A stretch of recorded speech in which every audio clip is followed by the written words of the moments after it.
like, you know, because you remember how it was, you know what I'm saying? Yeah, Like, it's doing just. something dope, like, you know, you get props. But other than that, So, it's do you think is easy props now?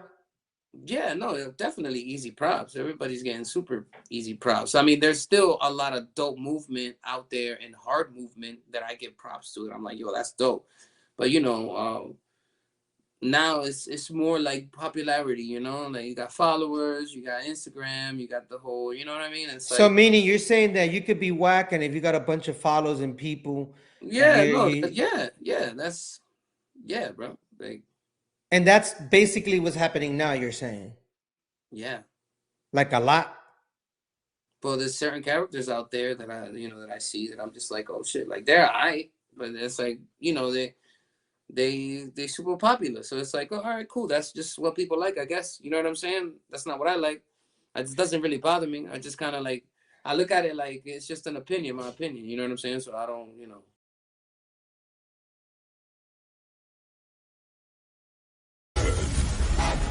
Nine, eight, seven, six, five, four, three, two, one.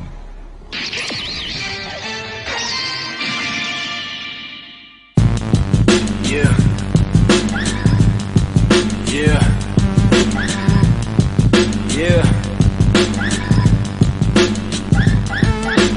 Yo, what's up? What's up? I go by the name of Flashback here with Flash Talks. Today we have a freaking amazing person that I'm gonna interview right now. So let's start it off. Omen, Anthony Omen Cabrera, B-boy born in Boston, Massachusetts, known for his amazing balance and head spins. He has traveled to many countries performing for artists like LL Cool J, which he kind of looks like LL Cool J too, Method Man, Talib Kweli, Run DMC. He has appeared in numerous shows on MTV like TRL, Hip Hop Week, music videos. Omen is also known for his beating skills on the beat with the music and in competitions around the world. He's won national battles in the US, such as Out for Fame, New York City, B-Boy Pro-Am, and international battles, a bunch of them, like the Battle Arena in France, B-Boy Pro in Germany. He's currently traveling around the world as well, just doing anything but shows, doing his thing.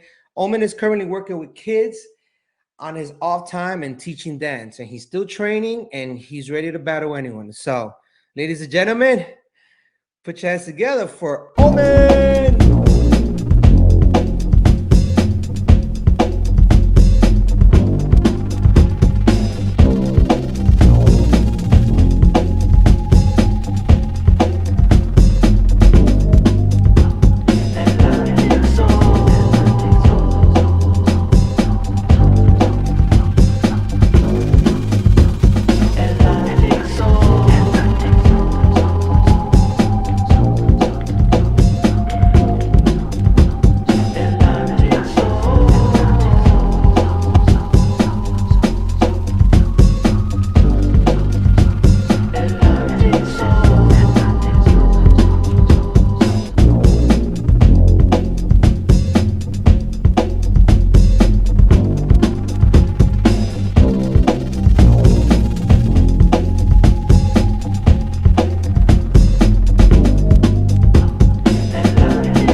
yo, what's the dilly, what's the dilly, what's the dilly?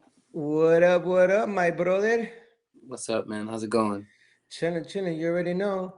Just here with the Flash Talk. So first of all, I want you to tell me what you think of that, and tell me what do you see, and I want you to break it down to people that are watching us and listening to us. What you see on the screen, and just describe what you see on the screen. We're gonna start with that first. Well, I see two handsome individuals. Let me Okay, start off okay. with that. You know what I mean? Nah, I got some little, hip hop type vibe. You know, we got a little MC. We have the graffiti can with the glasses. You got my man doing a freeze on the side. It looks like Mad Action. Yeah, probably is. then you got the DJ guy and the So basically, we got the 4 elements of hip hop, right? yeah, the 4 elements. And Yeah. the cool thing is the fifth element is us, the Mhm. knowledge, the history. Yeah. So right here, right now, we got the 5 elements of hip hop. Mhm. So for everyone out there listening or watching, this is the 5 elements. So now we're gonna just talk about just a few little things, and basically the show's about you. People want to know who's Omen. Who is Anthony Omen Cabrera? They want to know. People want to hear who you are, how you started, where you were born, and stuff like that. But we're going to start it off with some questions. And we're going to start with the first question, which is, what got you into the hip hop culture? Well, just I was always interested in being involved. I was always into sports in the beginning, but music, especially American music, because I was living in Dominican Republic at the time, like around the late '80s. Whoa, actually early '80s. Well, actually late '80s. Yeah, what am I talking about? But late '80s over there and the '90s, and you get a little bit of like late night shows, or let's say if you have a satellite at your house, you can get like an American channel. And this is in DR. You're living in DR Yeah, at that yeah, this time. is in DR,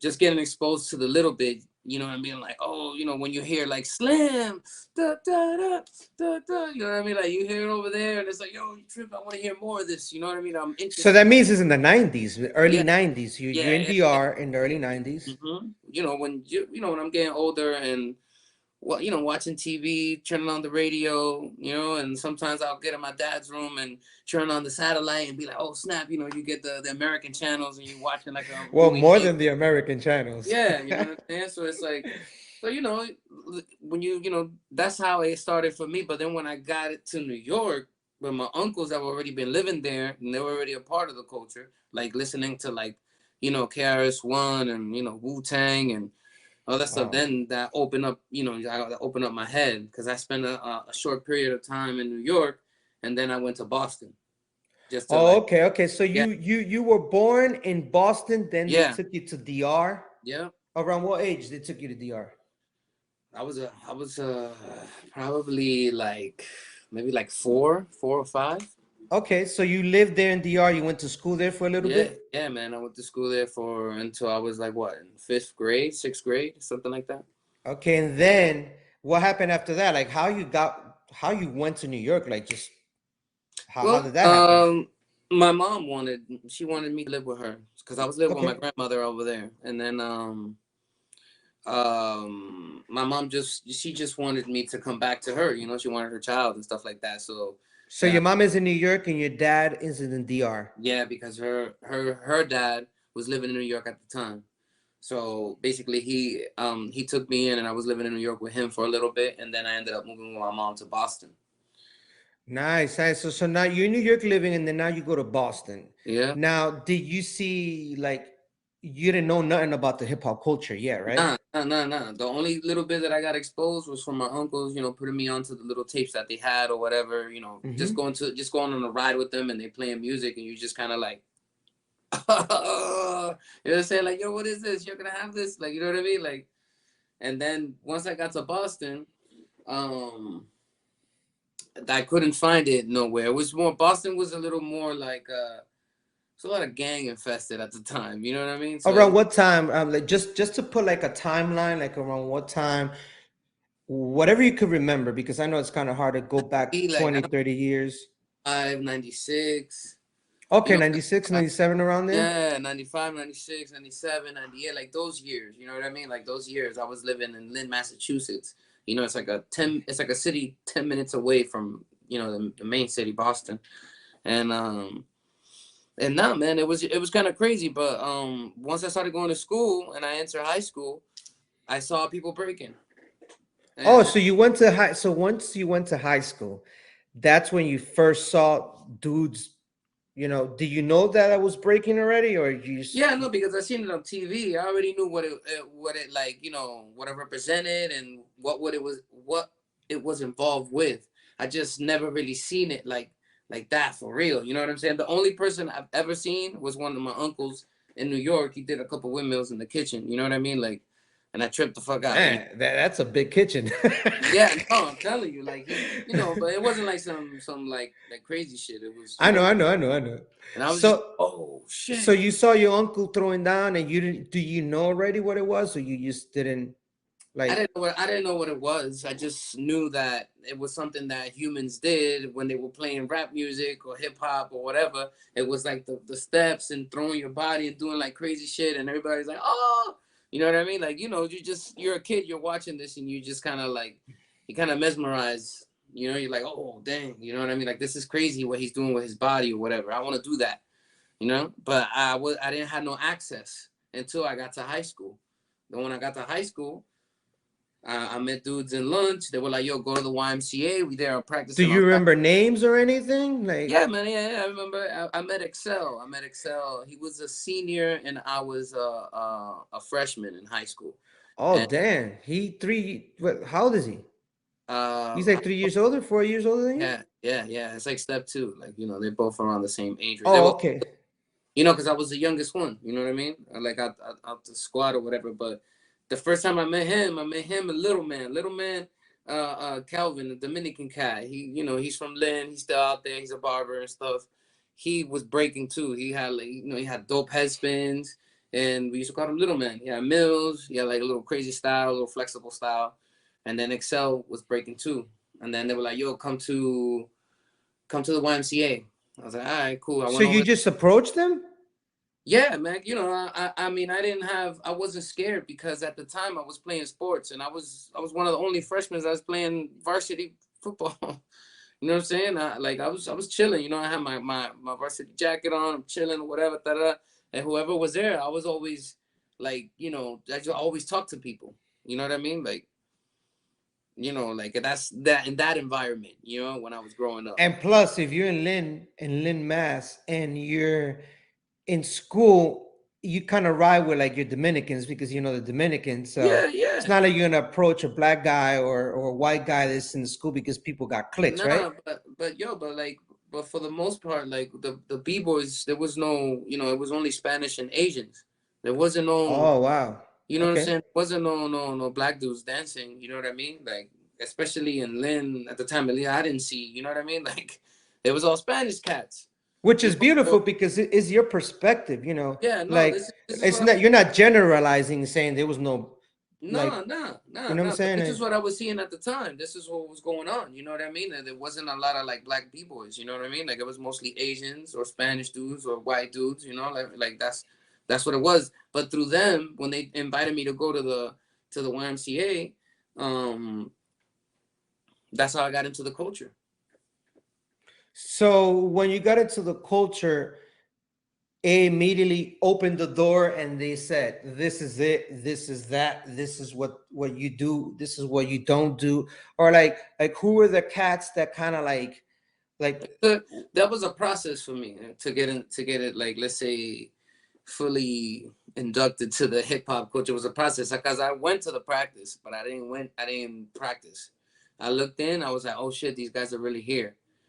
You know, I looked in, chilled for a little bit, and then I left to go play ball. And then I waited a week. Then I went the other week again, did the same thing, sat down, chilled, said what's up to everybody, left to go play ball.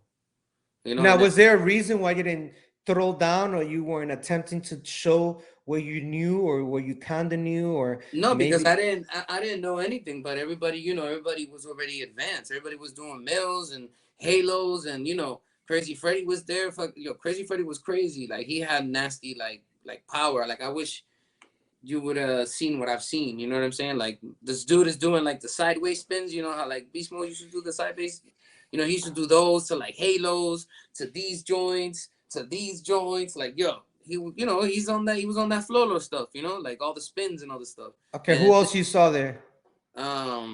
Freddie Cora was another one. You know what I mean? A power cat from Lords of Illusions. You know, Lynn, and my dude, freaking immaculate halos. You know, like crazy head spins, mad fast. You know, like mad cats. Mario, another cat that had a lot of footwork. and style, finesse. He was very smooth with his stuff. You know, then Excel was there. Step two, he was like in and out of Job Corps and stuff like that. So I would see him from time to time, you know, and like he had dope mills. He used to do this thing. They used to take a bandana and pass it through his legs while he's doing mills. Oh, like he's kind of playing ball and he's Yeah, shuffling the yeah. ball. Yo, that always stayed with me because it was something I saw him do, and I was like, yo, that's Dope, dope. So now that you saw those guys, we lead up to the second question, Mm. which is who were or are your greatest guides, teacher, main inspirations, and mentors? It could be any of those, whatever, however you want to break it down. Well, I mean, I have, I mean, the perspective, the way that I look at it is like this. It's like when it comes down to like life, it's different than like the when you're like living the b-boy life, you know what I mean? Like you have different inspirations and people that you kind of want to look like, or you know, you aspire to be on that level. And then out of that perspective, you have like, you know, bills and stuff like that, and you gotta find what you're gonna do and how to support this habit of breaking, you know what I mean? So it's like I have many like guides and teachers throughout time, you know, like of course you one of the dudes that put me on to like living the lifestyle as an entertainer, because you was already living that, you know. And then I'm always gonna mention that because it's something that I still do now. You know what I'm saying? The other skills that I've learned from you, I'm still using them now from time to time, and it works. You know what I mean? It's like it has helped me, and So that's it. before entertainment, because you jump from learning the hip hop culture. Uh-huh. So who were your guides there? Like once you got there, because you mentioned Excel, you Yeah. mentioned Freddie Cora, you Mm-hmm. mentioned They all they Crazy all Freddie. they all play a part. They all play a part. But then again, it was Crazy Freddie was already on the mindset that he wanted to make money breaking, right? I never knew that you could do that, you know. So once I got put on like that, I was like, oh shit, this is dope. Like you can actually make money doing this, you know. But now, like, where do I go? What's the level do I do? You know what I mean? Like Crazy Freddie was one of the guys that first dudes, you know what I mean, to put me to do shows. You know what I mean? Like little local shows, you know, for $100, Okay. $75 here and there. You know, you gotta learn routines. You gotta do it like this, and you gotta do it like that. You know, he has structure. You know, like he has structure, and he always like put things together or whatever, whatever. And you know, that was like the stomping grounds. You know, but then I ended up moving to New York because that was the next Oh, step. You know. okay. Now you didn't have teachers that were literally teaching you how to like do a windmill or a head spin. Like, do you have like an inspiration you were looking at? Like that's why I want you to kind of break it down. Like your Mm. guides, like was there a book you were reading? If there's a video, Nah, like man. Like I said, I never really had. It was like a group thing. Like they all taught me a little bit. Everybody taught me a little bit. You get what I mean? Like it wasn't like I had a specific person there, like being like, yo, you should do it like this and you should do it like that. Like, you know, I hanged out a lot with Excel because he was like, you know, I was younger. He was a little older than me, but you know, he was going to clubs. He was like meeting people. You know what I'm saying? So it's like mhm. just more socially. You know what I mean? We would like hang out more together, and I could say I learned a lot from him. You know what I mean? Like basic You stuff. started clubbing with him, like going to clubs, Yeah. Of course, yeah. You know, and and you then would throw down at the clubs too, yeah. or you weren't throwing down yet because I mean, we would. I would throw down in clubs because that was the easiest way to get shorties. which is true. Usually, the Yeah. majority of people, and plus being Dominican, you know, we got that rep, but that's the truth of it. You know, it is what it is, but that's the truth of it. You know, you go to clubs, you show off, you go nice, and if you don't go nice, you could just throw down and you know what I'm saying? That's it. Which is dope. Which is dope. Now that you mentioned that you got Excel, you got Cora, you got Crazy Freddy, all Step Two, all these cats around you that are kind of like opening your mind to different things from nightclubs. You mentioned Crazy Freddy, he kind of put you onto shows like, Hmm. but you didn't know yet that you could actually make a living out of it until, which we're leading on to the next question. Do you remember when you met me? No, because the thing it's always been a confusion because for some reason we've been intertwined, through family. You know what I'm saying? And Which is crazy, what? bro. Yeah, which is a little weird. You know what I mean? And we went to the same schools out there in DR, so it was like, you know, it wasn't really like I didn't know you and then I just knew you. You know what I'm saying?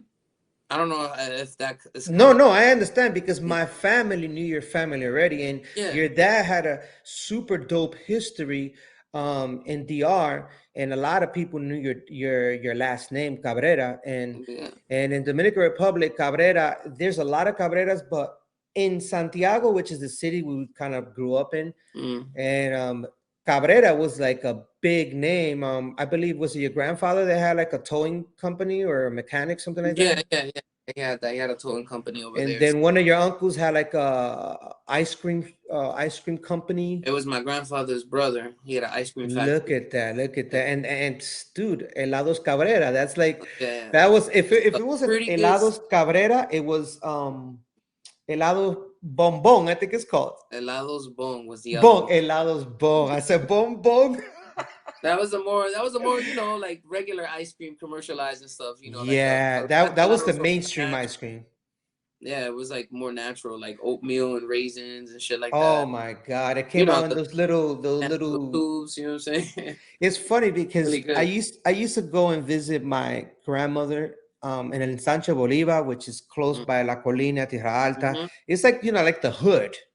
Back then it's like the little hood. Yeah. And I used to go there, and I never forget that one of the main things that because I didn't really want to go. I wanted to just be out in the streets with the kids playing, but one of the things I remember is going there, and always my dad will always tell me, "Oh, te puedo comprar un helado. I could buy you ice cream."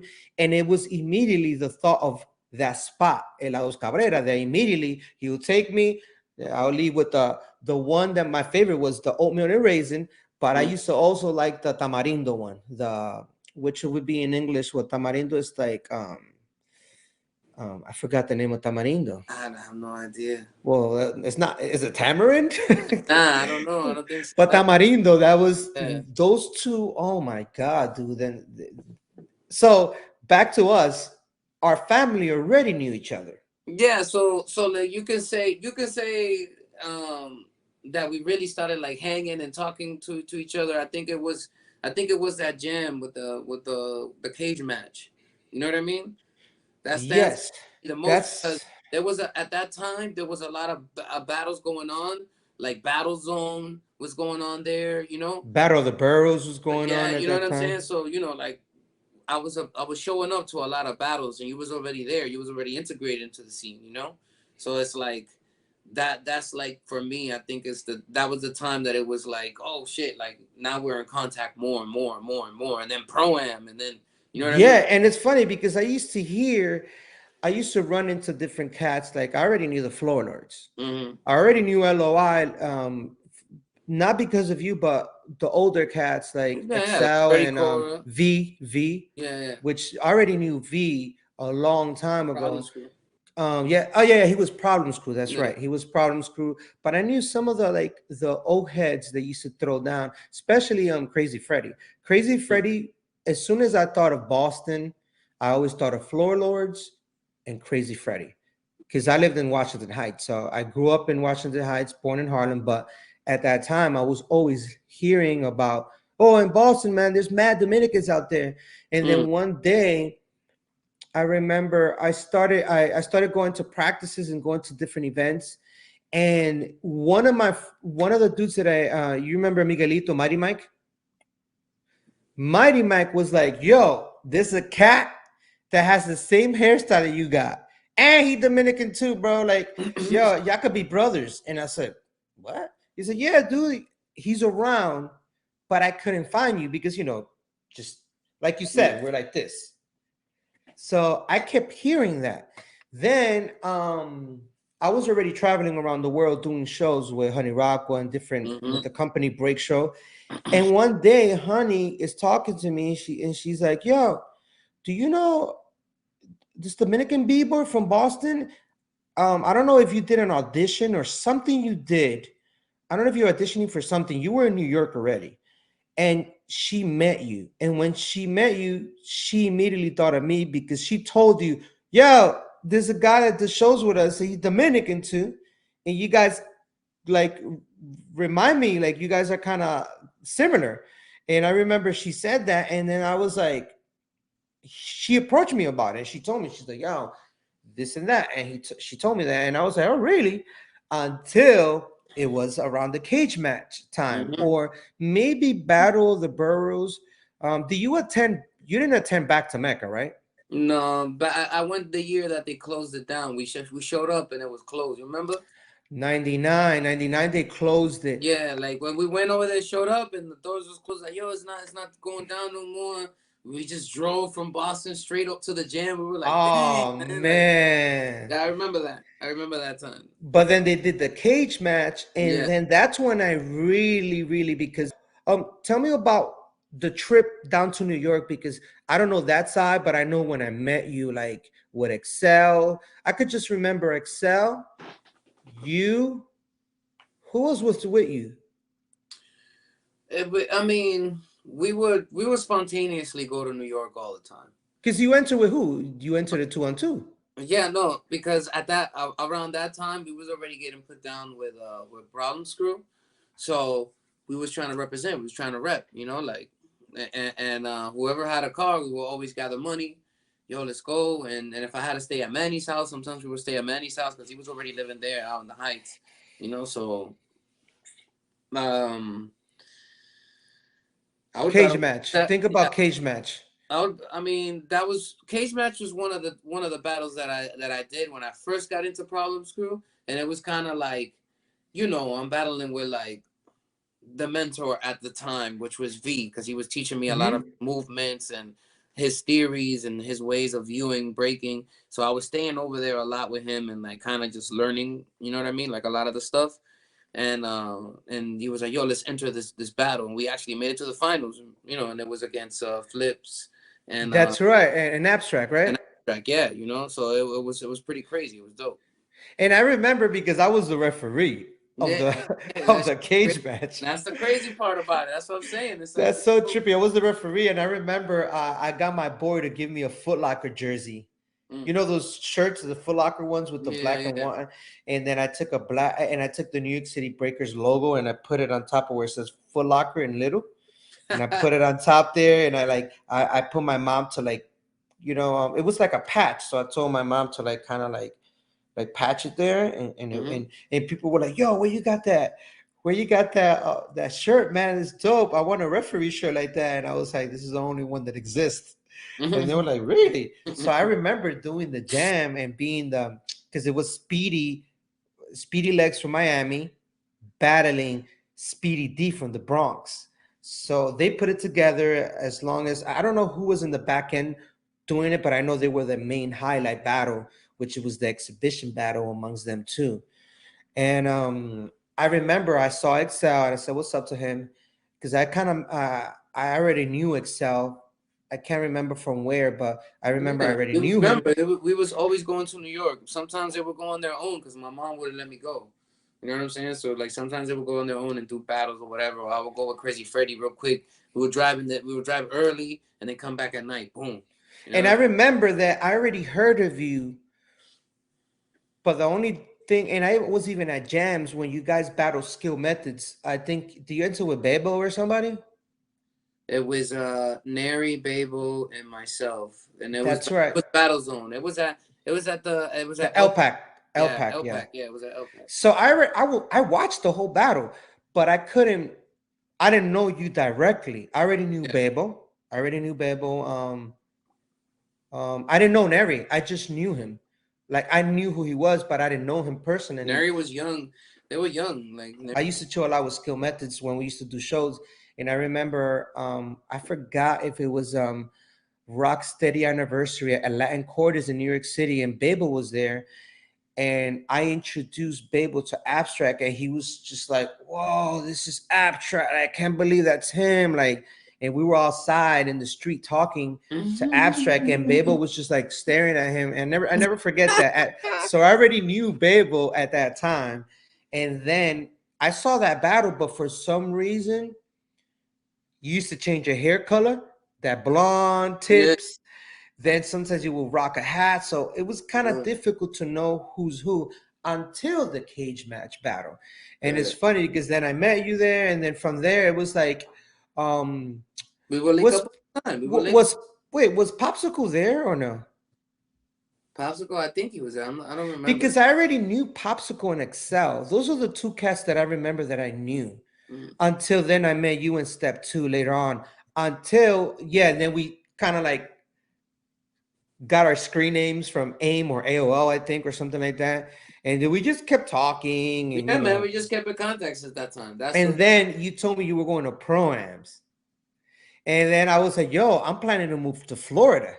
I was like, I'm planning to move out there. As a matter of fact, I'm in Florida right now, and you guys are coming to Miami. And I was staying with Ray, Ozone, Brian. They had like the little crib in Fort Myers. So we would have to drive to Miami. And then I remember that Jeromski, Twix, as a matter of fact, Jay Skills and Mach 3 were staying with us at that time for the meantime. And then Twix and Jeromski, they came up to hang out with us too. And then we said, yo, let's go to Miami. Let's go to Miami for Pro-Ams. And then I remember that time I had a girlfriend and she had some friends too. And I was like, yo. And then I saw you in Miami and I was like, yo, okay. I was like mad happy. And then the thing, young kid, I was like 18. Yeah, it's funny because the first thing I looked at you and you had sleeveless shirt, like a sleeveless. And I had the same thing too. And then I had a hat on, but you didn't see my hair. I saw your hair and I was like, oh snap. I took my hat off and we were like, oh shit. We had like the same hairdo. And it was like the blowout, you know what I'm saying? The blowout. Sometimes we'll do a spiky. You remember?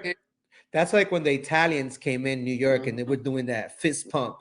And everybody was like, that was on point. That was like the era of like we look like a freaking erizo. What's that called? The porcupine.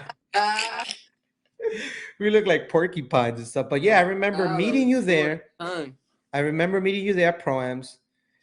So much fun, bro. Remember that after that, I said, yo, I got tickets to Ultra Music Festival. Oh, yeah. You didn't remember that? I said, yo, I got tickets. Yo, here. And I got everyone in. That was the first time we went to Ultra. That was, at least for me. Yeah, and then Jeromski was there. Twix was there. You, Popsicle had like a little boombox backpack. It was called Osiris. It was an Osiris backpack, and it had 2 speakers on the back, and it had a little power. That was so like the latest. Dope. The latest thing. It was a skating company that made that a long time ago. You know what I mean? I'm talking about like early 2000s. Yeah, and I remember that after that we were chilling at the hotel, whatever hotel that was, and we were like by the pool, and Popsicle was just playing beats. It was a Marriott. I don't remember what it was because there was so much things going on. Yeah, it was at the Marriott because it was, you got the Steffies, they were all there. You got Supreme Beans, they were there. Breaks Crew was there. Then it was us, and then the Puerto Ricans, and then the French. The French was there on BB's and them. I think Cyclone was there out there too. Yeah, it's like Steffins. Yeah, because I remember. Yeah, they were all there. Yo, DBS was a little kid. He was there doing hollowbacks and stuff like that. That's actually the same jam that Trigger broke his leg. Remember, something happened in the middle of the battle. He just screamed, oh my God. And I think it's on footage. Somebody told me, as a matter of fact, I was telling Zebra about that jam on Monday. We were at Cats and I was talking to Zebra, and then he was asking me about like where have I been, and I told him like my injuries and stuff, and he has a hip injury now, he told me. And then he thought it was a groin pain, like his groin was messed up, but it came out that it was the hip because Mercury was there, and Mercury is either a nurse, a doctor, or something like that, right? Yeah, And he works in the medical field. yeah, in the medical field. So he told him, he's like, yo, move your leg this way. He's like, nah, man, that's not your groin. As a matter of fact, I told Zebra about when you pulled your groin, when you had the Africa map in your thigh. Remember, it was like freaking purple, black. Yeah, it was I crazy. told him, I said, yo, that is the worst groin. You pulled it, or you That tore it. Yeah, I tore it. You That tore pops. it. Oh man. So Yeah. yeah, I was telling him about um like the difference of injuries, and I was like, yo man, I saw the worst thing that I've seen was Trigger in a battle, and he freaking, I don't know, something happened with his leg or his knee, and he just started screaming, and we all heard like clap, like the snap or whatever. And that was the poems. We were all chilling. And bro, from there it was history, man. Like we stood in touch, and Yeah. I was already telling you, this is around 2004. I moved out to Florida, and I was like, yo man, you gotta come out here, dude. Like whatever I can do, I'll put you down with shows. I was like, and you kind of didn't understand like that you could live off of breaking. Like, yeah. For you, it was like kind of like you were manners. I said, dude, come out here, man. And I remember that we had to fake that we were college students for UCF, and then they let us stay in that condo. We stood in that little two. It was a 2-2. Yeah, it was pretty dope. Everything included. Pool access. That was so dope, man. There's so much history, so much fun.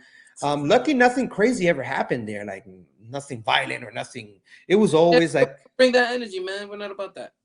Yeah, it was dope, man. It was such a dope like time. So from there on, man, that's it. We became brothers, and people were like, "Yo, yeah, brothers," because we lived with each other. Then we moved to another spot. We kept it going, We basically, then you left to New York. You went to Boston, came back. It was like back and forth, but it was a dope time. The last time we ended up kind of like living with each other was that Lee Vista. Yeah, Lee Vista. Yeah, that was like the end, right? The end of the era.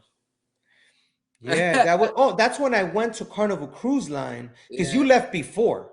Yeah. And then I was like, contract. You was like, yo, I'm gonna do a contract.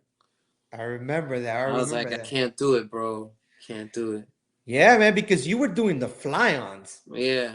You would go every weekend, and you were doing your thing with G-Force, and you never wanted to do the contract because you didn't.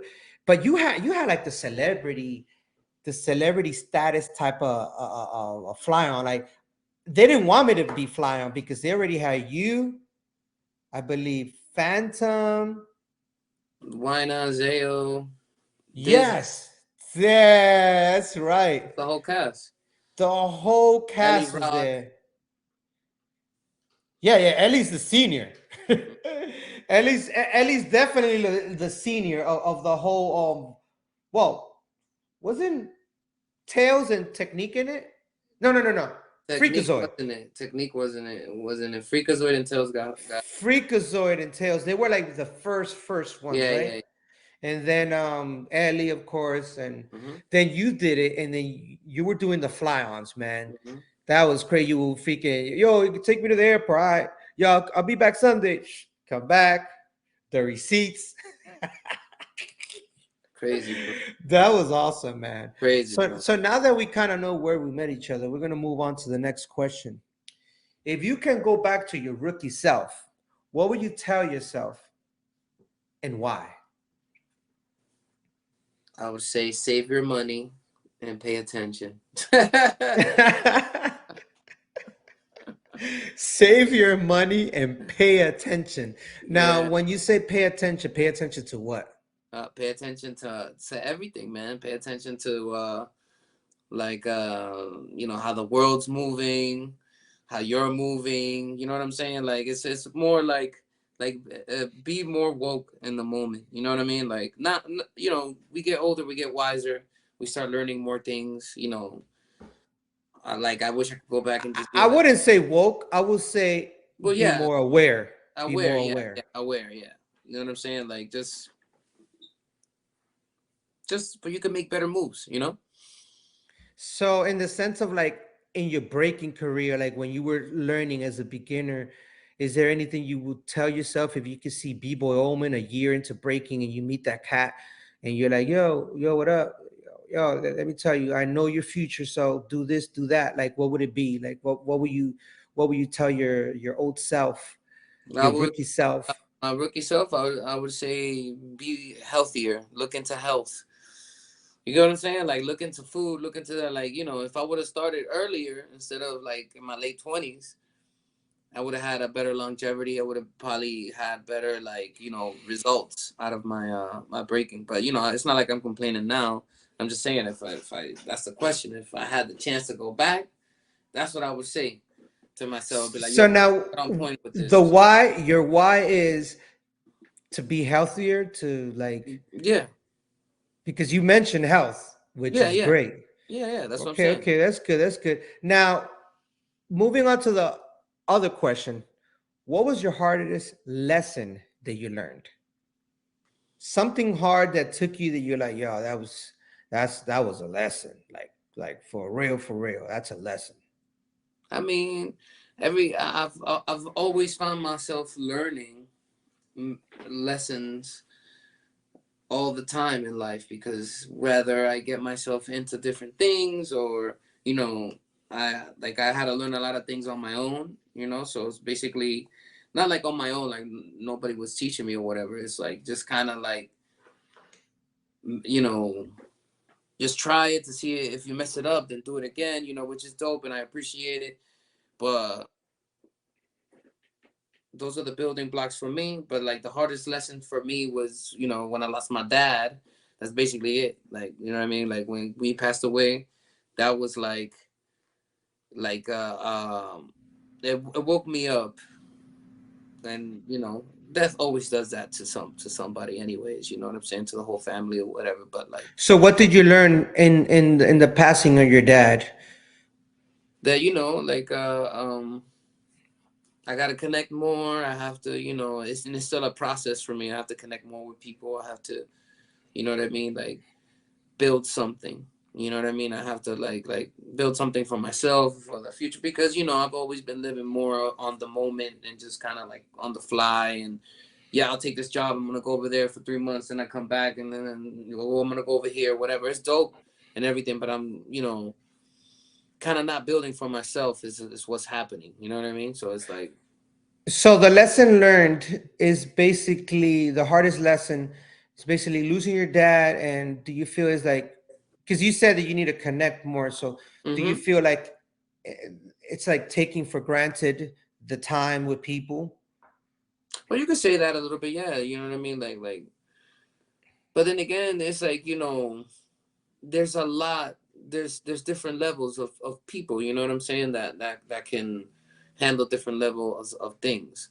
Because for me, it's like, I can disappear for a little bit, and then I'll come back, and then and I just be in my head most of the time. And I know people's like, yo, just reach out, whatever, this and this, whatever. But like, you know, um, I don't put myself in a lot of situations because I don't like to be spread out too thin. I like to just kind of have a few things going on, and that's pretty much it. So, and just with that, I'm already in my head with that. So I couldn't even imagine to having more. You know what I'm saying? So it's like just trying to learn how to maneuver that, so I can be a better person. Is the goal, and the lesson. You know what I mean? Which is awesome that it goes straight to the other question. Yeah. What is something people seem to misunderstand about you? Well, know that it's not what it seems. Nothing is what it seems out here. Everybody can think that they have a good grasp and understanding of what's going on. You know what I mean? And like usually it's more than 50% of the time it's the totally other thing that you was not thinking about. You know what I'm saying?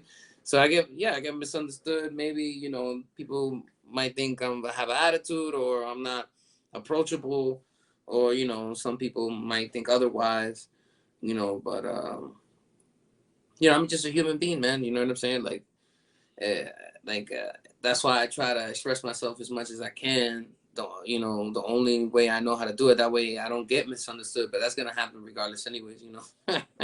Which is true, even though Yeah, somebody knows who you are and they talk to you a lot, it is difficult to, it's easy to misunderstand somebody. But I believe that communication is like usually the key to that, because, yeah, yeah, but at the same time, you can't blame yourself when people misunderstand you, because sometimes people just don't ask the right questions, or they don't even ask at all. Because you yeah. could probably one day post something on Instagram and say, I'm done. Let's just say you just write that on Yeah. Instagram, I'm done. How many people will misunderstand that? Oh yeah, of You'll get course. 1,000 phone calls. Yo, what's going on? What do you mean you're done? Yeah, You're man. done with what, bro? You need somebody to talk to. Awareness. I get it. But it's crazy, man. It's just how the world's working right now because of the whole structure of social media and what's popular and what's not. And, it's mad bullshit.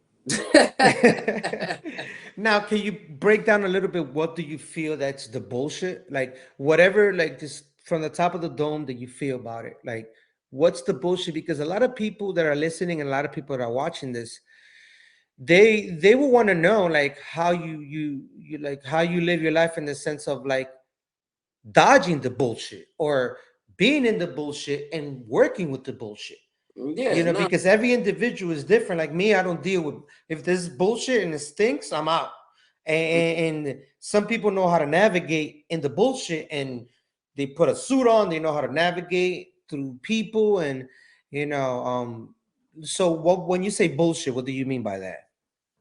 It's a society. If you're heavy opinionated, you're always gonna get labeled as whatever, right? But if you're not opinionated and you just living your life doing what you do, don't ask no questions, don't whatever. People tend to leave you alone. They don't mess with you. They don't really, they just have assumptions or whatever. But me personally, I just don't care what others, may think about me. So I do what I have to do to, like, just to live or to survive. I'm not no crazy dude. I'm not doing anything violent. I'm an entertainer, and I do what I have to do. Like, I stay within my lanes, and if I can move up a little bit, I find my little ways. Boo, boo, boo, I move up. But other than that, like, like I said, I don't spread myself very thin. Like, I don't owe money to, like, banks and stuff. Like, I'm not, like, in super debt. I paid off my car, got money in the bank. I just chill, low key, like to play video games and work on my art form. You know what I'm saying? To see, that's basically what I like to do. But you know, So all the things you're doing right now mm-hmm, in your life, like entertaining, teaching the young generation how to get better in this, and in breaking, and kind of like guiding them in the sense of how you did it, how you became B-boy Omen, that everyone knows who you are, in the B-boy culture. Hopefully the world knows who you are as a coach, because you're doing some coaching mm-hmm. for the young guns that are trying to get into the Olympics. And the fact that you're doing all these things as a coach, as a b-boy, as a performer, and doing all these things, do you believe a person is defined by what he or she does for a living? Let me, like, define, like, Like, in the sense of like, do you believe, like, for example, if you're looking out the window and you see a garbage man, do you do you see that person? Can you define them as like, oh man, and that dude is just a truck driver that throws away garbage?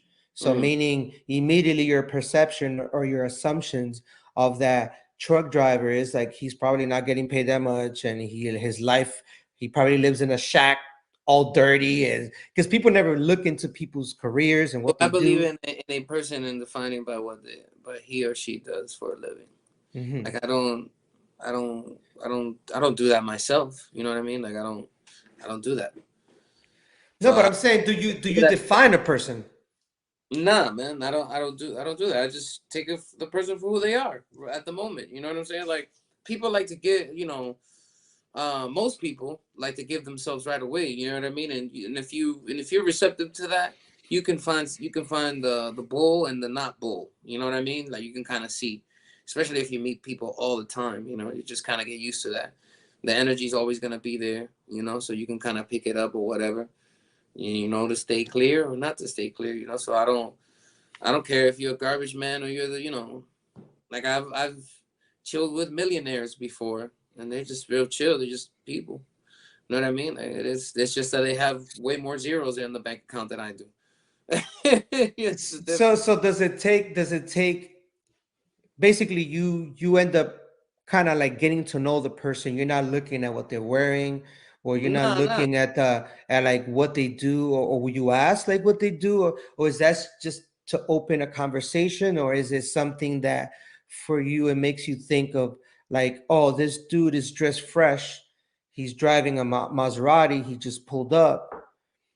You still kind of got to get to know the person, because you don't know if that person is an asshole, or if it's a really cool dude. So for Mhm. you, defining a person in the sense of like, you don't define them, you don't judge them, you just got to get to know them. Is that what you're saying basically? Yeah, yeah. Like I don't.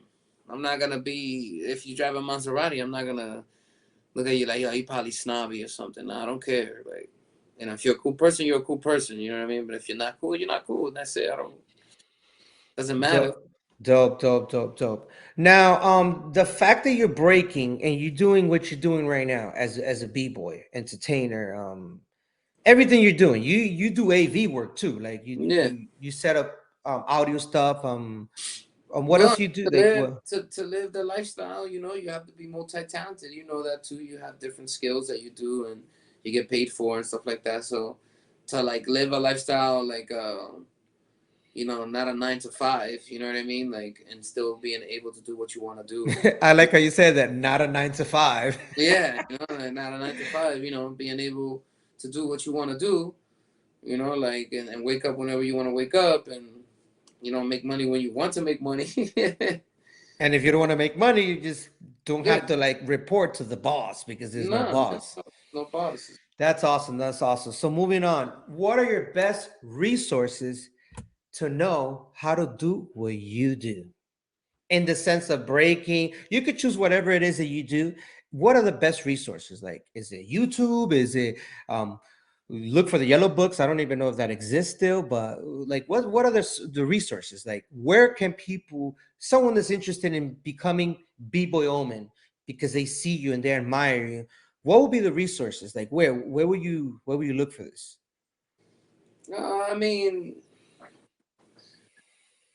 I personally, if somebody was like trying to like do what I do and like actually like let's say learn what I've learned or whatever, um, they could just hit me up on my Instagram, man. Feeling the details.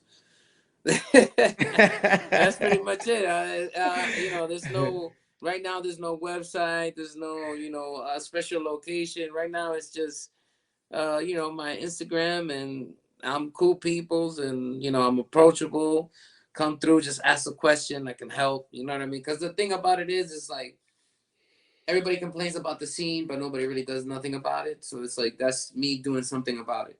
If I can be around, and if I'm able and to go to an event and enter and represent my style and my philosophy and how I view the dance, then I can kind of spread that knowledge around, and kind of keep it that mentality going, you know what I'm saying, throughout the generations and stuff like that. If I have Mhm. a more force with me behind me, like more guys like me that's doing that, then we can actually bring it back to the original, like feeling and art form and energy, but everybody's older, everybody has more responsibilities, and that's understandable. So those that can, those that can't. That's pretty much it.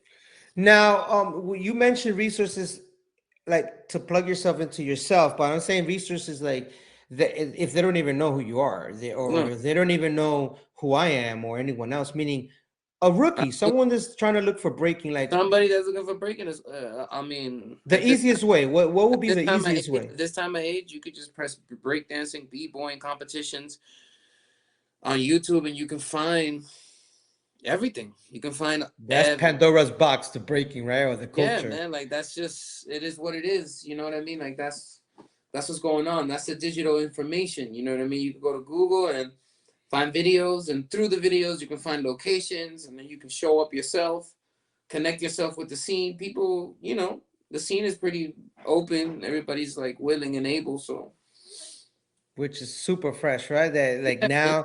now it's not the same as back then. And I know it kind of always makes us look like the OGs that used to always say, back then. I hate saying those words like, back then, and then they look at you like, oh man, this guy act like he's 1,000 years old. But um, it's easier now to, Yeah, yeah, like it's you said, big, it's YouTube. and it's How less to do a intimidating. windmill? Boom. It's less intimidating. That's why these kids are learning quicker, and there's more kids that are learning quicker because since these people are approachable now and less intimidating, and it's not, in a hood somewhere that you have to like show up random and get this practice in. You know what I mean? Like that is it's less and less now. So it's different experience. That's why the kids look different now.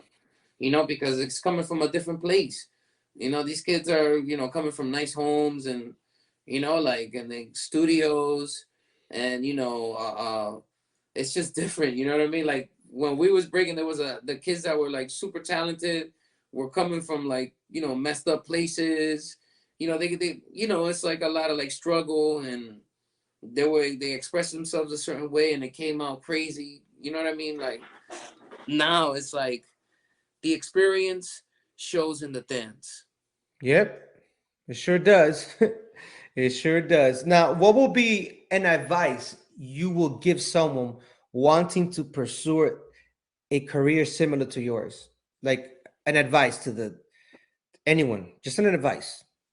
If you're gonna go do it to the best that you can, not according to other people, but according to yourself. You know what I'm saying? And try to strive to the best because everybody's able to do it. There's you can go to LA, you can go to Atlanta, you can go to New York, where like uh, um there's more resources now to go online to like find places that can help you build your resume and headshots and your comp cards and all this stuff. It's more accessible, and there's more agents looking for newer faces all the time because they need more distractions.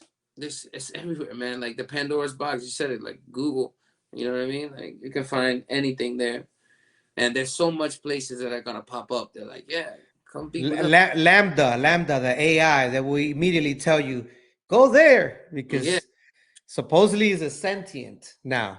That's what Oh, they're okay. saying. They're saying that it's a sentient, so now it has awareness. Meaning now you can even talk to Google like it's like someone else. Like you could literally have a conversation with Google and go back and forth, and it will respond. I don't know if they already triggered the full capacity of Lambda, Mm, LAMDA. It's like the first AI sentient backing Google. So I mm-hmm. could just imagine now. You guys could research it. Whoever's listening or watching, it's an interesting topic now that it's like kind of like we're in 2022 and so much like advancement in technology and like you said it Mm-hmm. yourself and I said earlier, Pandora's box. And it's a great advice what you said. Like just search for it. Like you're gonna find it. Yeah, Now, yeah. now, You're now, gonna. what is a common misconception about your field that you would like to debunk? A misconception of people That hearing, b-boys "Oh, are you." broke. That b-boys are broke. B-boys are not broke. We're not broke. Like, just because you live a b-boy lifestyle doesn't mean that you supposed to look bummy and you know what I'm saying? And like you owe rent and stuff and don't have a car.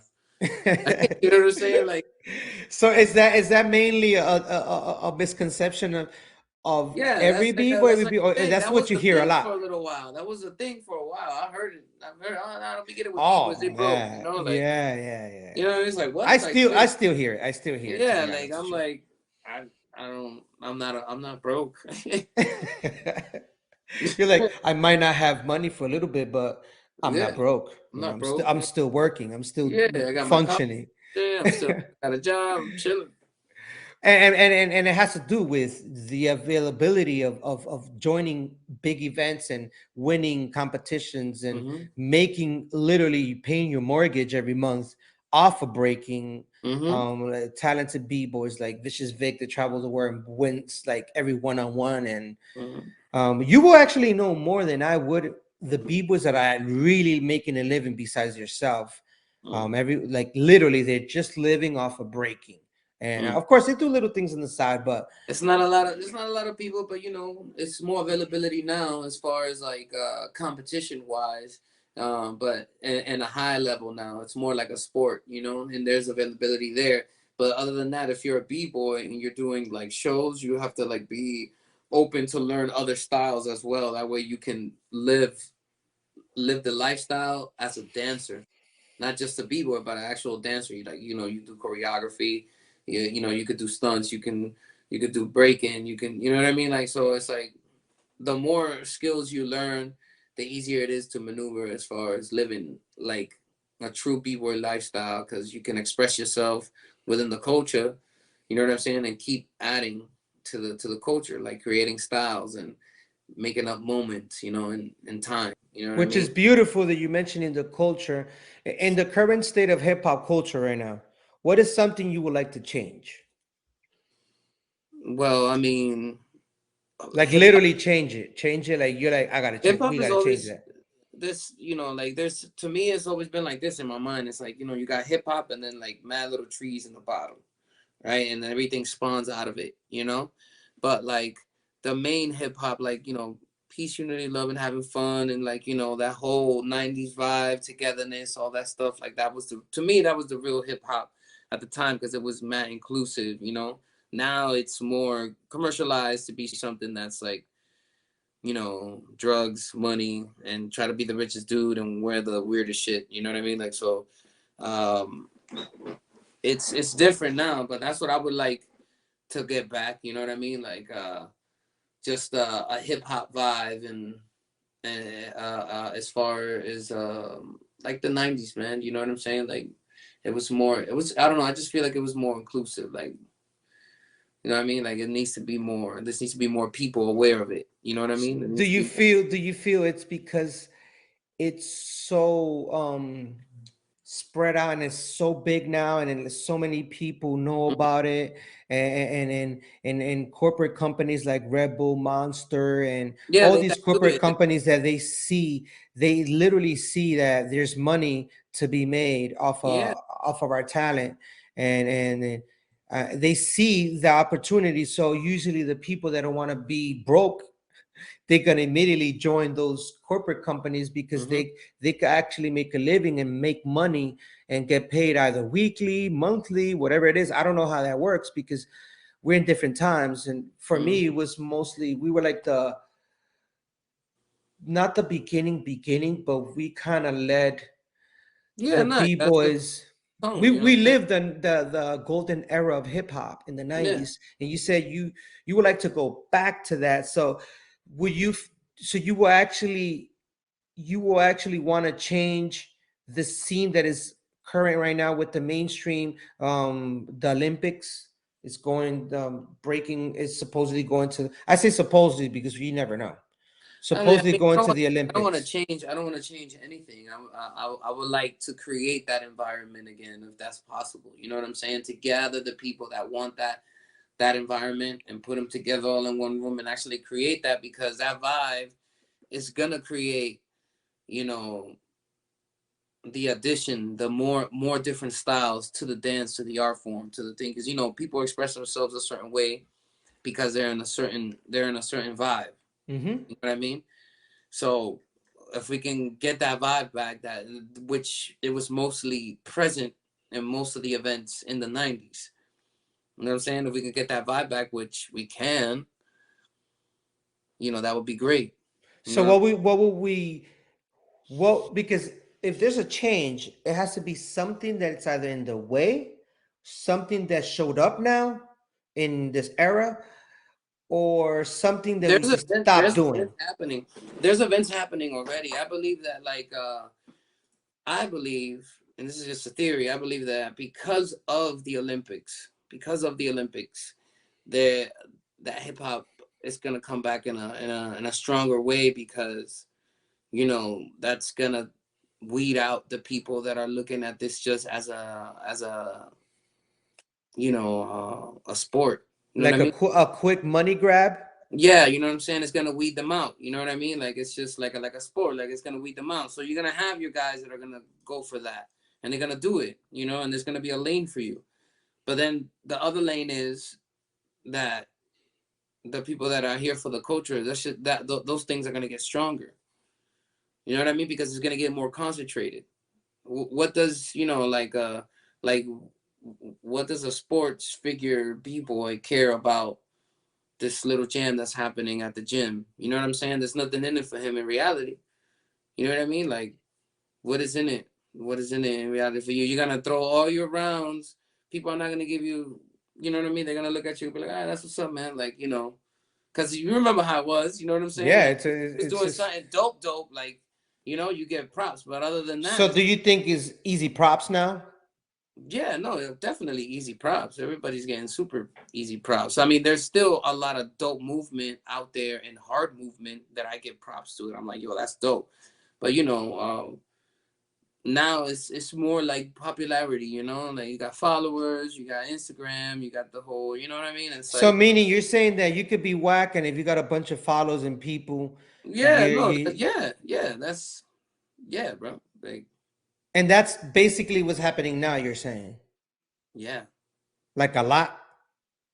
But there's certain characters out there that I see that I'm just like, oh shit, like they're alright, but it's like, they super popular. So it's like, oh, all right, cool. That's just what people like, I guess. You know what I'm saying? That's not what I like.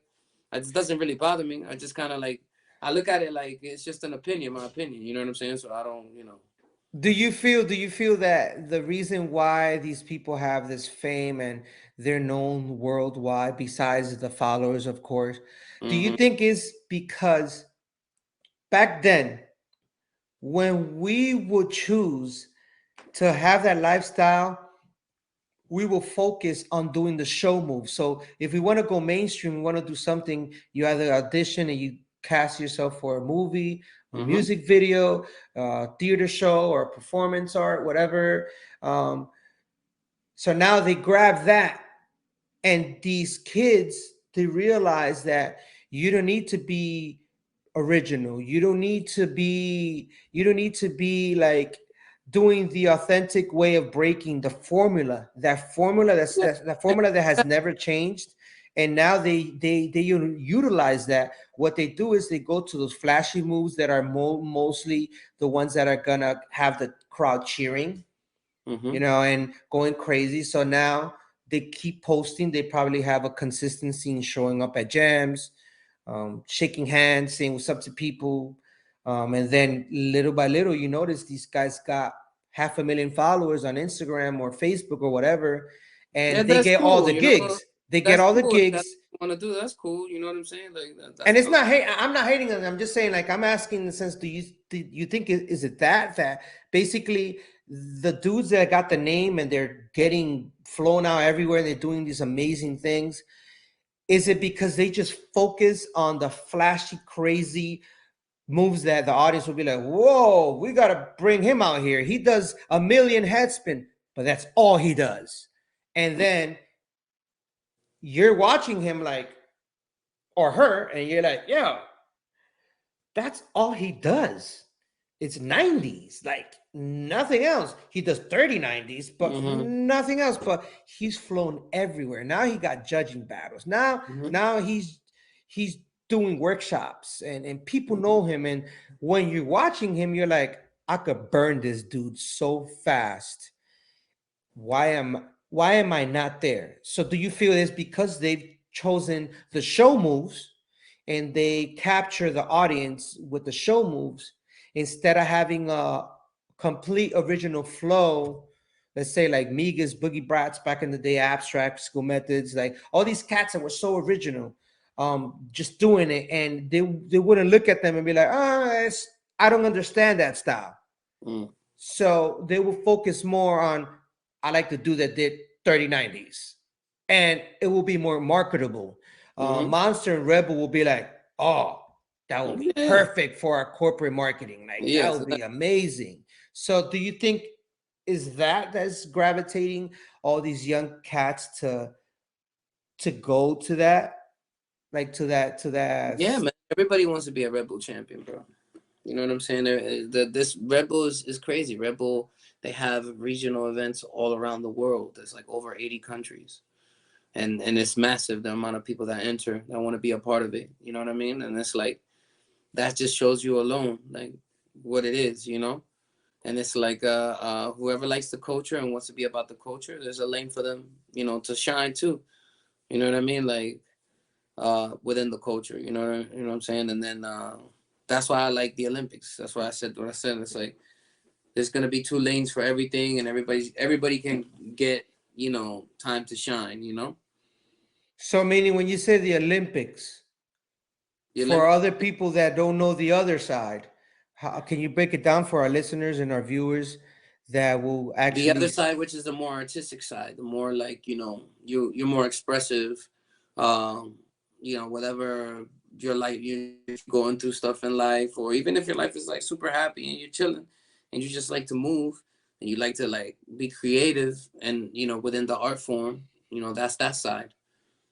You know what I'm saying? Like this, there's still so much to be created and breaking. You know what I'm saying? It's just people recycling things because those are the things that are advancing them to be in the position where they want to be. And I understand because the kids now, they want things fast. So I get it. You know what I mean? That, you know, that's not what it is. It's just that, you know, there's gonna be a period of time where you're gonna get a mental block and you're not gonna be able to be creative because you haven't been creative since you started.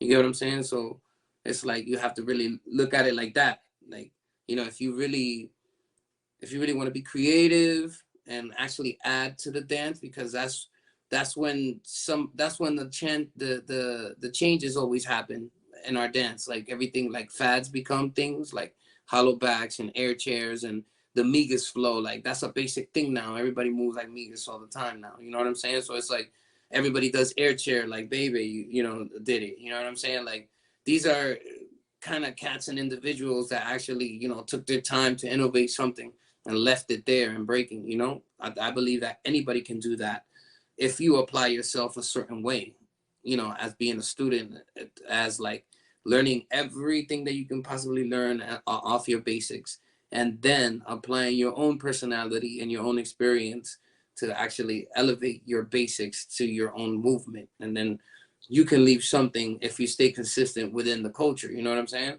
Then they'll change. You know, you inspire mad people. Those people inspire other people, and you know that's like the family tree type shit. You know what I mean? Like, boom. So now, you're seeing the two avenues, like you said. You got Yeah. the Olympic side, sporty, athletic side, that is kind of like a sport, Mm-hmm. and then you have the artistic side, basically how it used to be in the 90s, in the 80s. It was mostly about self-expression.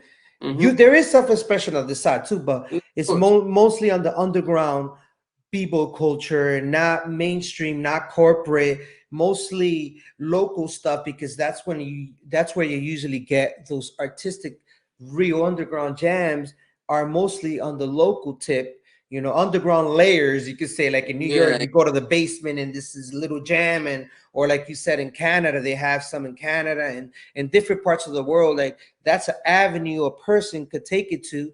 And the same way you have the Olympics, the sporty side, that we dreamed of doing back then. Because I'm gonna be Mm-hmm. real with you, I remember 95, 96, I was already like 3 or 4 years breaking, and I saw Extreme Sports on ESPN, and I used to see the skateboarders and all that, and I used to be like, Mm-hmm. man, it would be dope if we part of that, because we're as talented as that, and we Mm-hmm. could even do better than that. And I know they tried it. I don't know Mm-hmm. if I think it was too ahead of its time, and people weren't really focused. Mm-hmm. So now coming around to 2022, in 2 years now, supposedly we're gonna have the Olympics in Paris, breaking in the Olympics. Hopefully it goes down, and I push it because people need that avenue, and I think it's gonna give it a little push, Mm-hmm. and more cats will come to the local jams that are underground. It's kind Exactly. of like it's kind of like that movie Honey, that they're showing like the mainstream choreo side, and then she's Yeah. like, "Let me show you the real deal." Yeah, yeah, but that's exactly what's gonna happen, because there's gonna be individuals that are gonna be like, "Oh wow, this still exists. Like this is crazy," and then they're gonna be like, "Oh snap, there is a whole world behind this. Let me find out what it is." Oh shit, you know what I mean? And then it's just the rabbit hole, you know, and because it's a lot of people don't know that this exists, and this is, you know, people are living this, you know what I mean, living the lifestyle, and actually, you know, sacrificing their bodies. For real, for real. Now, what is something you can contribute to the culture to make it better? Yourself, true self, Something that you will contribute. something that I can contribute myself. Yeah, yeah, yourself. But what is it? Because Like you gotta give details. Because my if you mentality say yourself and thing, nobody but knows who Omen is, they're gonna be yeah, but that's like, what I'm saying. Myself, like my mentality, the way I move, the, you know, my creative process. You know, like if anybody wants to learn it, you know, I'm willing to, you know, to pass it on to people that actually want to take it and take it to the next level. Of course, you know, that's, you know, like students that I have now. You know, I show them my ways to make their ways easier, and it's just a mixture. You know what I'm saying? And if I can add to that, maybe he can inspire another kid to take the, you know, everything to the next level. You know what I mean? And it's just, you know, it's building blocks. You know what I mean? Like that's but you have to be real with yourself. You know what I mean? Like that's it. You got to give yourself, like your true self. You know, through the culture and development of your art style, you find knowledge of self, and then when you know, when it's time that you kind of like 25 years deep, you know what I mean? Like try to spread that. okay, I like the answer. Now, you seeing involving the culture and giving yourself to it and to contribute to make it better as a coach. What are the B boys or B girls or whoever is under your wings right now that you're coaching, and drop some names there. That way the audience can know, or kind of like when they see them, like for the audience that doesn't know who's who, if they're watching a battle or they're listening to something, or they hear the name blah blah blah, and then they're like, oh man, that's Omen's student that he's coaching. Throw some Well, I names mean, and there's no. I mean, I train a lot of people, man, and most of them are in my crew. You know what I mean? And people, a lot of people know that. But like, you know, at practice, I'm open to everybody, and everybody always asks me questions. So it's like, you know, I'm always willing to help. I don't know, like people I just know, but I'm saying, who are your students? Because you mentioned students earlier, so I want to yeah. know, No, I like, mean, you can say I could say Spin, I could say Joti, I could say Jay, I could say a whole bunch. Of, mostly my crew. I don't really spread my gems to like random people that I don't know what they're gonna do with it. You know what I'm saying? Like for random people that actually ask me questions and I ask them, I give them the basic answers as far as like, you know, how to do a windmill and all that stuff or whatever. But you know, I save my gems for my crew. I don't really, you know what I mean? Like that's just what it is. so now, because I remember a lot of people don't know you like that. For those that just met you now and seen you or heard from you, or even cats that have never in their life have heard about hip hop culture, what is a b boy, and because I know you and I follow you and I know the things that you do.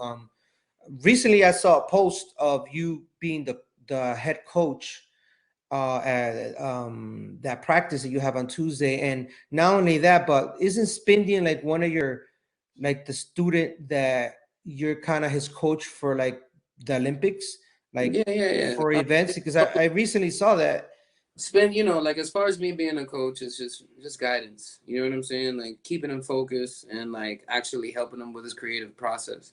He's already disciplined enough to understand that he has to be physically fit. You know what I mean? So I'm not over there like, come on, give me 10 jumping jacks. You know what I'm saying? Like I'm not. It's not. It's mostly it's just guiding his mind to like, you know, have better battle tactics and developing his offense. You know what I'm saying? When it comes down to like breaking, what can you deliver? How much energy are you spending? You know what I'm saying? Like you got 3 rounds. You know, learn. You can lose a round if you really need to. You know what I mean? And you can still win the battle. You know? Kind of like a strategy of Yeah, how to. man. Just it's, you It's know, like just playing chess. yeah, it's a lot of strategy and breaking, which a lot of people, you know, don't really know. They just think it works a certain way. But you can sway judges through your dance as far as you know what they like. You know what I mean? And that's just the reality of it. You know, you can ask what they like. You know, like you can go there, shake hands, and talk to them, and be like, hey, so what are you looking for? Oh, okay, cool, cool. You know what I mean? Because eventually they're gonna vote for you, dude. Even if you lose this battle, you go to the next one and you lose it again. You go to the next one, you lose it again. You go to the next one, you lose it again. But then one day you start winning and you're like, whoa, wait a minute, I don't remember losing. I see what you're saying. Now, do you feel that there's a lack of respect for elders and those before us from the generation after you? Basically, anyone after you or after myself, because There's no, I'm the generation before you, and then you came along, and I know your generation was super respectful and kind of listens. Look where you at. You know, you listened and you followed and you did certain things that my generation was doing. The same way my generation, I used to look at my elders and I kind of followed their, you know, advice and whatever they were doing and whatever I wanted to do that they were doing. I would respect them so much that I got yeah, to but that you have level. to understand the reason that things are like the way they are right now. As far as like, yes, there is a lack of respect for the elder generation for sure, but it's like that right now because I am the last generation that understood that we needed to take our time to develop. These kids don't think like that. They just want to learn it off of YouTube and know it tomorrow. Like, you know what I'm saying? Like, they don't care about this older guy is talking about his experience and how he battles, and you know what I'm saying. They just want to know how to battle. They want the moves, and they want and they want to win, and that's pretty much it. Like the directional, and it's like this doesn't work that way. You have to get more L's than W's to understand how it works. You get what I'm saying? Like, and then they don't people don't like to take L's. They don't want to lose. They don't want to take their time. They want things fast. Everything is cool. Ah, man, I don't want to hear this old dude talking about whatever, man. Forget this freaking guy. I'm gonna go on YouTube and learn these crazy moves, because I'm physically able, and that's pretty much it. But what they're missing is just perspective. What that person is gonna give you is a perspective. So you feel that there is a lack of respect for the Yeah, elders. yeah, no, of course, yeah. There Now, is. does it have to do with the choices these B-boys or B-girls are taking? The fact that, let's say they approach me, yo, what's up, Flashback? And they see that I kind of look more the art side and the underground, original style, less corporate.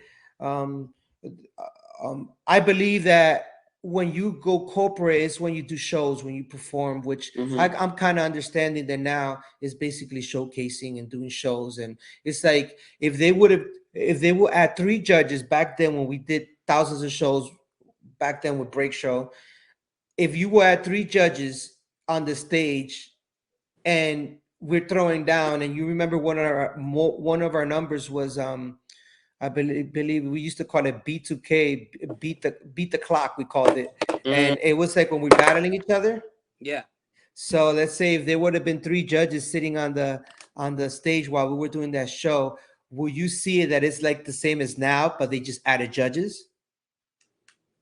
Do you see what I'm saying? Like you got the corporate side, which is mostly big battles, mainstream. That yeah, so by them approaching me, they could kind of figure out, oh, yeah, he's not all about the Olympics. He's not all about this.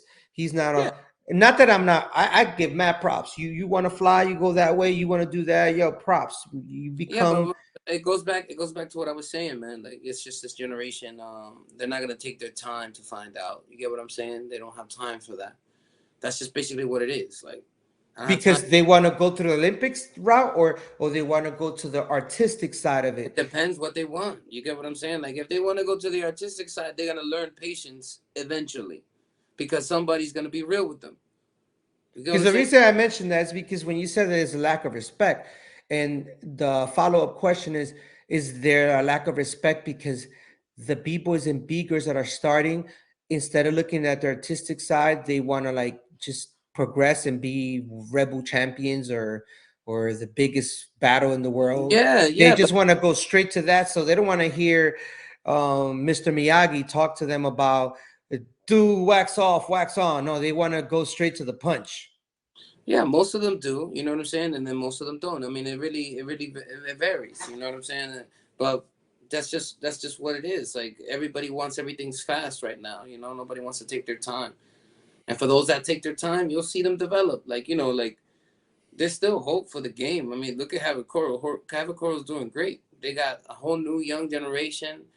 You know what I'm saying? They're consistent. One of them is like 19. The other, they're mad young, but they're super I've talented. been seeing Rock Force a lot lately, Yeah, like their yeah. name, Rock their Force, crew. another one. You know what I'm They're saying? they're like kind of They're like the winning bat. everything. They're winning Yeah, everything. like the Batman signal. Yeah, I they're kind winning. of Rock Force, and of They're course Harikoro. There was a little time that they was bringing them. They had a little momentum breaking MIA, Zeko, and them. I saw their name everywhere, like but then now, like I guess they're probably focusing on other things. mm, But Rock Force definitely Harikoro. I don't watch that much footage, so you will know more than I would. But with the few battles that I've seen the past week or so, actually this whole month because I've been injured. I've been watching certain things, and Rock Force has been bringing it, and Havoc Coral definitely has been bringing it.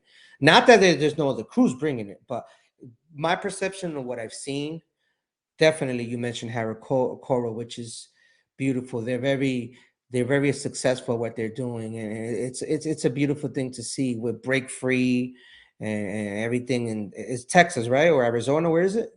Texas, bro. Texas. Okay.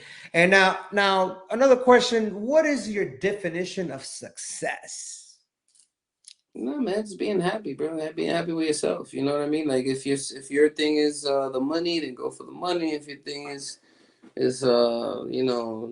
having 1,000 Twinkies, go for that. You know what I'm saying? It's anything that you really want, to experience. Like that's success. You know what I mean? Like if you're happy, that's success right there. So let's dumb it down more for the people that they like to hear it in details. Let's imagine you have like a 4-year-old son and he sees in a paper that says success and he'll ask you, Dad, what is that?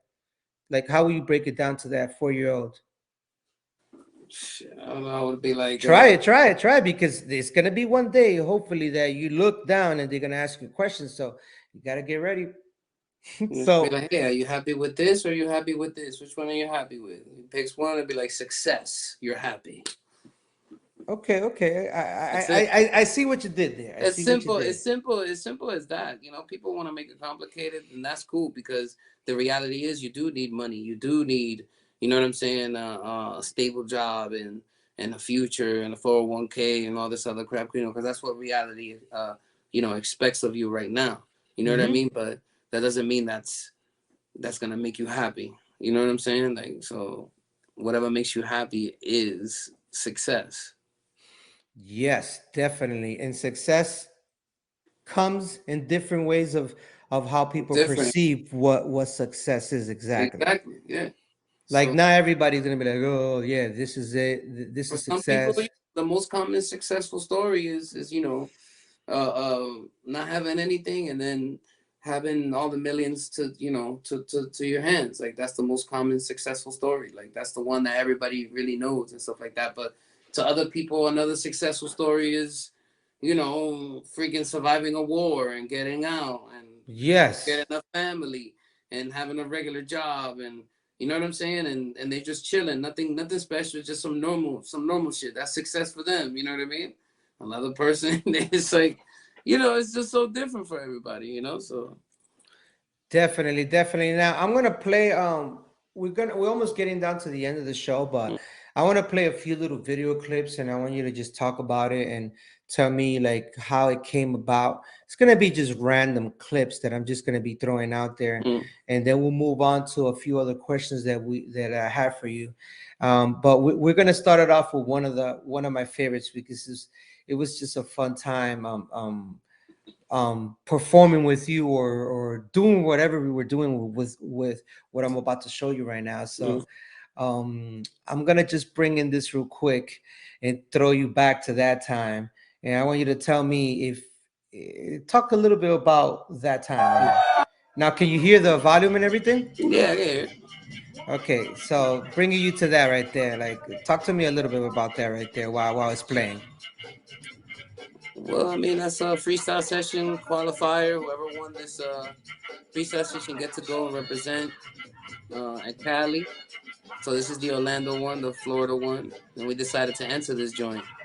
So who are the cats that enter you with you right there that you see on the That's screen? you right there, and then it's Phantom and myself. Now, how you feel about that jam? Jam was dope, man. You know what I mean? Like, I mean, I'm always gonna feel like we killed it or whatever, but at the same time, you know, we were kind of like villains, you know, and I You don't know. said it. We were kind of like villains, right? Yeah, you know, people wasn't really feeling us like that, so but we still did our thing though, and that was the thing about us at least. Like we still showed up, we still represented, and that's why we're always gonna be, you know, remember like that. Like, you know, Shoguns of the Circle, you know, at least what we did at the time that we did it, you know. Yeah, we made sure we came correct with that Playboy Bunny hat paying tribute to Battle Squad in 1994 when they battled Yeah, Rocksteady Crew, and that's you right there with the blue. yep. But that's just us expressing ourselves and how we feel about the dance and stuff like that, and not going with the current movement. You know what I'm saying? Just like doing our own thing. Yep, yep. It was good times, man. But to this day, bro, I'm gonna be real with you, man. I feel like we got played, bro. Yeah, I mean, you know, it is what it is, and like people are always gonna have their own opinions and all that stuff. Like, you know, do I feel like we won? Yeah, but that's what they chose at the moment, and We made it to the final at we made least, it to and the final. we went against some heavy hitters Yeah, and footage at never that lies, time. bro. Footage never lies. They can always watch it if they want. You know what I mean? Like, it is what it is. Because I don't. they just I felt like they cut us short. Like Mm, I think we had an extra round or something, and then they're like, "Oh, it's too late. The time is up. Oh, that's it. We gotta go. Everybody, peace." And it was like, "Damn!" Like we had one more, but it is what it is. Like you said earlier, you have to lose a lot to like become successful mm-hmm, and get more W's because mm-hmm. it's not easy to just. Well, isn't it like 9,000 shots that Michael Jordan missed to be Michael Jordan? Like, dude, like that's pretty crazy out there. Like Yeah. to be to that level that you're like Michael Jordan, and then you ask him like what was his trials and tribulations, and he's gonna be like, "Yo, I'll be real with you, like I sucked for I don't know how long," Mm-hmm. and then Michael Jordan.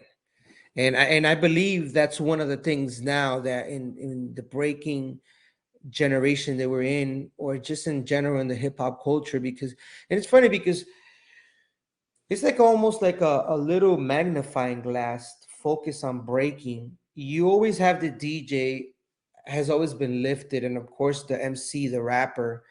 Um, I don't know if it happens in those elements because we navigate more in the b-boy world, in the in that culture side and that element side of breaking.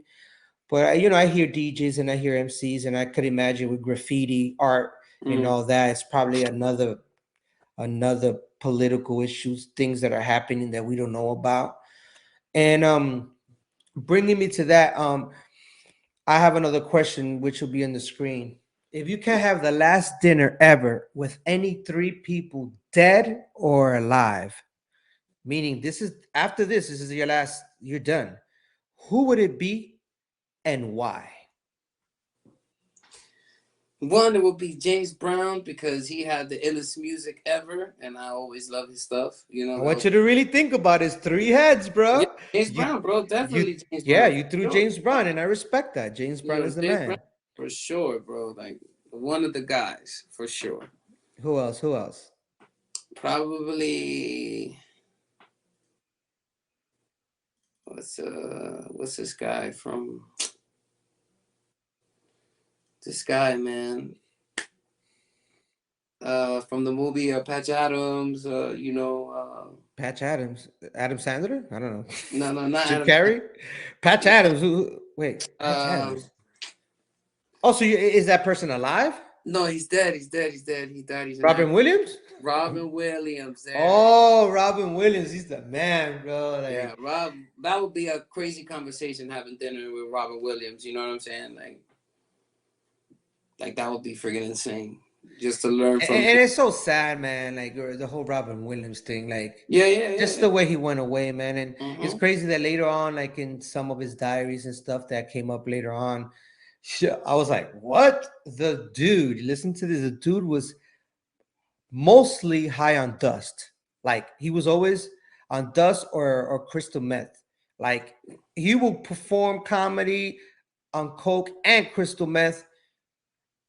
He's probably had enough, man, with his life, because he's one of the icon legends in comedy and acting, and he's one of the greats in life. Yeah, he came up in that time like Michael Jackson and stuff like that. Like, yo, you know, people don't know, like those artists that get those freaking massive amount of like love, and everybody's, you know, kind of like admiring them and shit like that. That's a lot, man. That's a lot for one person. You know what I mean? So that's why most of those actors and musicians, they all die. You know, or they get killed or they die. Yeah, it's either like a plane accident or some suicide or overdose, or it's just like it's too much, bro. So now you have James Brown sitting on the chair in the table. There's only four chairs, and now you got in front of you, you got Robin Williams. Now there's an empty chair right there, and remember, like I said, it could be dead or alive. Who will be that? And remember, this is your last dinner, brother. After that, bye-bye. So who would that third person be? Dead or alive, it doesn't matter. And why? And why? Because you broke it down with James Brown. You broke it down with Robin Williams. So who will be that third person to join you at the last meal of your life? You could think about it. It's okay. It's amazing, right? It's just like your last meal, brother. Yeah, so man. Talking about the last meal, I smell something cooking in the back right now. It smells amazing. I don't know what it is, but it just hit me right now. Last meal, I don't know, man. I don't know, man. One more, brother. You got James Brown. You got Robin Williams. And I can see these are celebrities. So I know you will have an interesting conversation with James Brown and with Robin Williams for sure. Yeah. So now you need a little balance. You want to pick somebody that's alive right now that you would like to have that final dinner with? Like, would it be your mom's? Would it be your sister? Would it be a close friend, a neighbor, or the wifey? Like, think about it. It's the last dinner. You got to say bye after that. No, I would say my mom, because she would be entertained that I'm there with Robin Williams and James Brown. She's, oh my God. How you think your mom will react to having the last dinner? Well, besides, that's gonna be some crazy emotional roller coaster going on. Yeah, that would because this is the last meal, and she knows it's the last meal. So her knowing, man, that's gonna be just really think about that right now, bro. James Brown, Robin Williams, and my mom. And you already know my mom, so you know she's fucking crazy. You know what I mean? She's gonna be talking and she's gonna be asking questions. Oh man, that'll be hilarious. That'll be so funny. Now that you chose James Brown, you chose Robin Williams, and you chose Mom Dukes. It will have to be a whole bunch of meals in one. I'll have to be a little bit arroz con habichuela with some totones on one side, a nice cheese pizza from 14th Street, a junior bacon cheeseburger, you know what I'm saying? Because I need to get one of those in there. Some orange juice for sure. You know what I'm saying? Orange juice. Gotta love the orange juice. Orange juice? So you could choose whatever you want on your plate, brother. Yeah, that's what I want to plate all of it together. Like so try to describe it for the audience that's listening to give it a good details of what we have on your left. On my left, I will have my tostones with a little bit of arroz con habichuela right there. You know what I mean? Just like chilling there. No protein at all? Nothing? Just arroz habichuela? You don't need to? Nah. We'll have like a nice slice of pizza from 14th Street. There's a spot out there that I like. You know what I mean? Like just one slice of that, you know, and then a junior bacon cheeseburger because you know I gotta eat that. That shit was my favorite meal for. And it's funny because you don't eat meat, you only eat fish, right? Like fish is the only thing you Yeah. eat. I haven't eaten meat since I was like 25. Yeah, so you will just go for it. You're like, I need that junior. What was it? The Junior bacon junior cheeseburger. junior bacon cheeseburger, bro. If I tell you, bro, I've never had that. Bro, that was my meal for a long time. Like that was the go-to like for a long time. Like oh, I was hungry because it was like $5 for the burger, a chicken nuggets, and a small fry.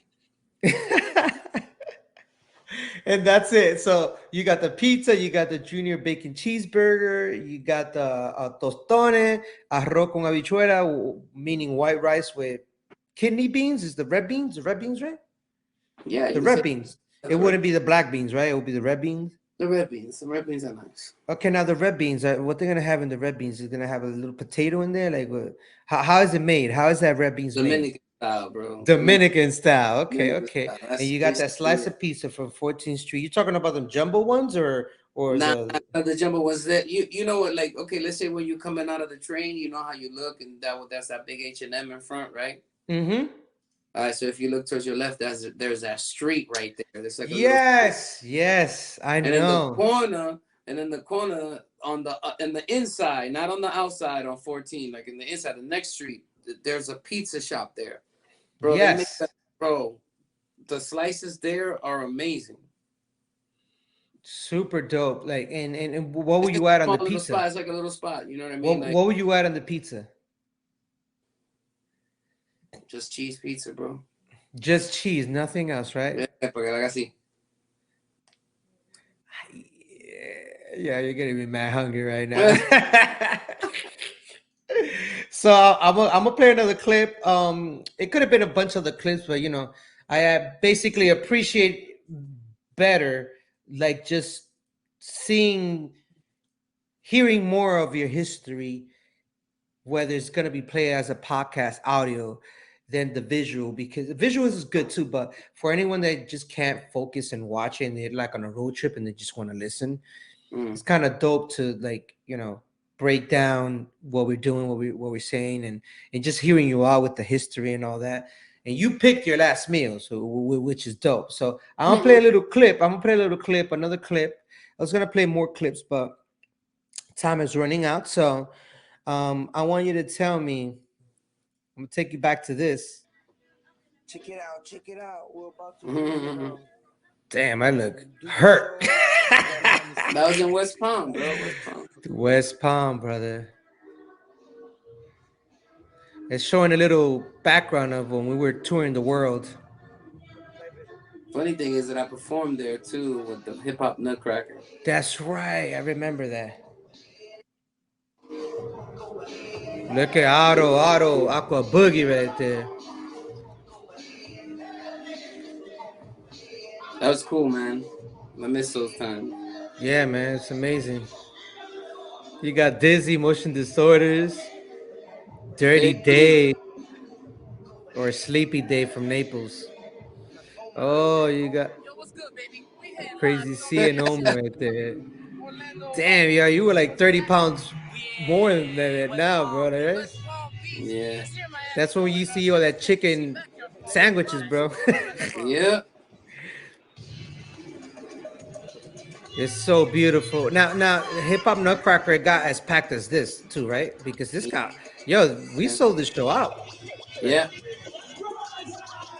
So when you saw this, like later on in the Hip Hop Nutcracker, I think I put the color version now up. When you saw this, like later on that you performed with the Hip Hop Nutcracker, did it like you were like, damn, I remember this, like I was here. Yeah. You can see, look at the crowd, bro. We had, and this is like, look at that, bro.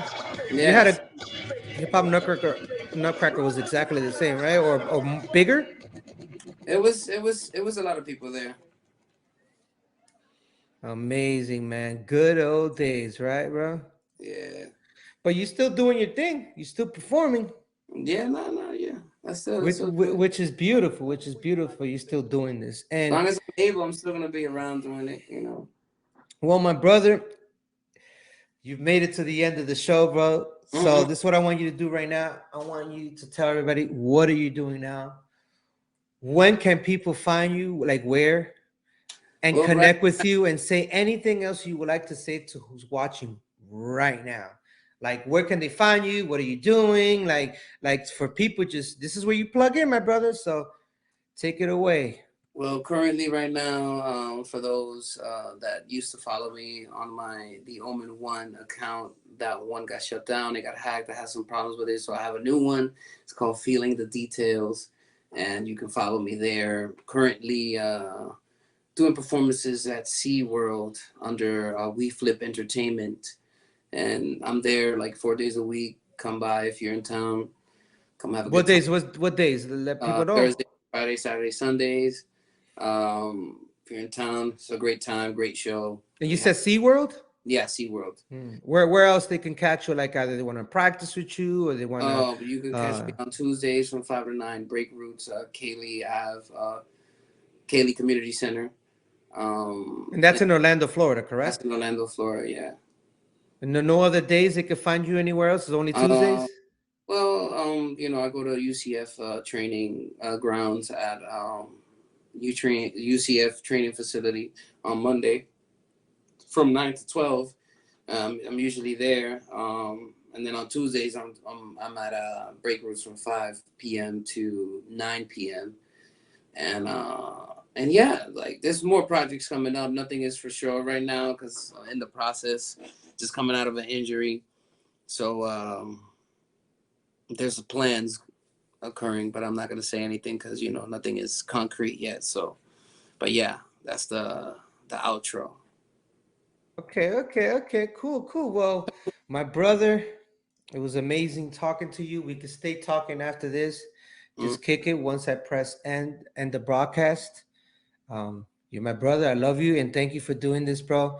Hopefully this show grows and the audience continues listening and just hearing the history. And one of the reasons why I did this was I wanted to give the flowers to my brothers and my sisters that I love a lot and give them flowers now and give them a space to talk about the history of themselves and how they started, how they got involved in the hip hop culture.